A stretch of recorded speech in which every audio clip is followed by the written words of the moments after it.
علیہ السلام نه ناشنا سوال کوي اې د الله رسوله زه دا غواړم چې د ټولو نه زیات عبادت گزار شم. حضور علیہ السلام فرمای اتق المحارم تكن اعبد الناس. اتق المحارم تزان د حرام سيزونو نه د ګناه د سيزونو نه بچ کا اعبد تكن اعبد الناس د ټولو نه زیات عبادت گزار شم. او زه صحابي سوال دا و چې یا الله اې د الله رسول داسې عمل لا توخی د ټولو نه زیات شم عبادت گزار شم. حضور علیہ السلام دا نه فرمایل ورته چې څوک دومره منځونه کوا دومره نزل تسبیحات ویا دومره نزل دا کوا. حضور علیہ السلام ته فرمایي څوک اتق المحارم ځان د حرام سيزونو نه بچ کا بس د ټولو نه زیات عبادت گزار شم.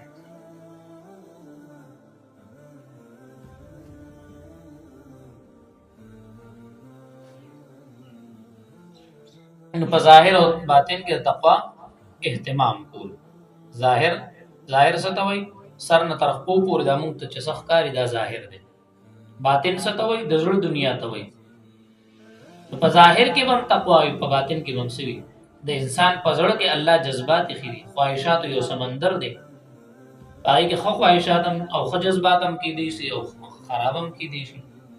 نو عموما ظاهر خو او دام داسي چې ظاهر عام طور د باطن د جذباتو تابع وي. که په زړه کې ښه جذبه وي نو په ظاهر به ښه کارونه کېږي.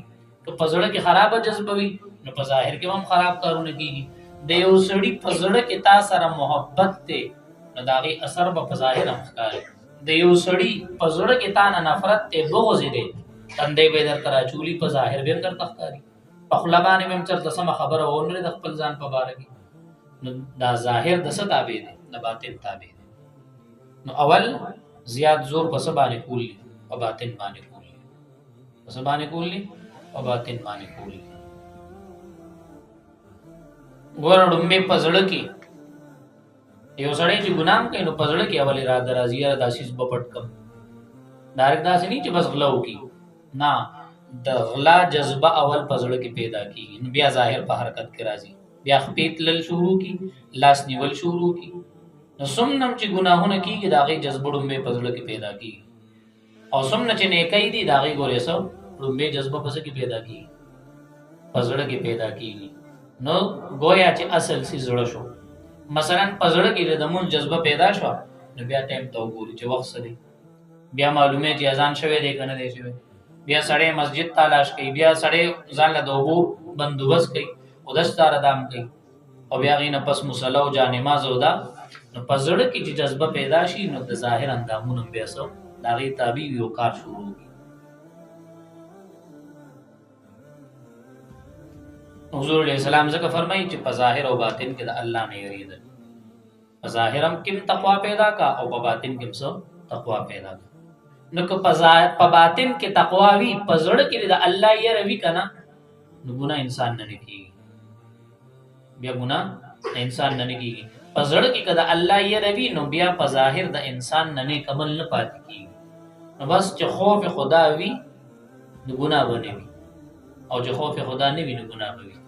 دا کېدی نه شي چې یو سړي په زړه کې د الله یره وي او دی ګناه وکړي.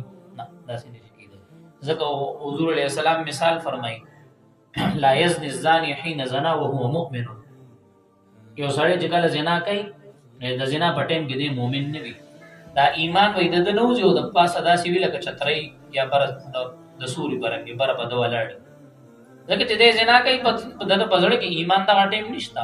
د ده په زړه کې د الله یره نشته نو ځکه دا ګناه کوي. ای به طور مثال وفرمایي یو سړی چې غلا کوي د غلا په ټایم کې دی مؤمن نه وي.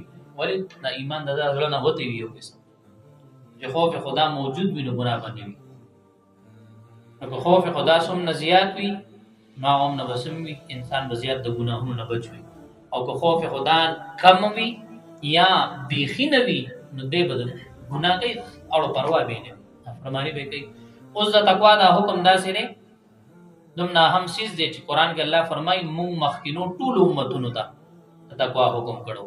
ولقد وصينا الذين اوتوا الكتاب من قبلكم واياكم ان اتقوا الله. تاسو تم کړو او تاسو نه مخکینو خلکو تم دا حکم کړو ان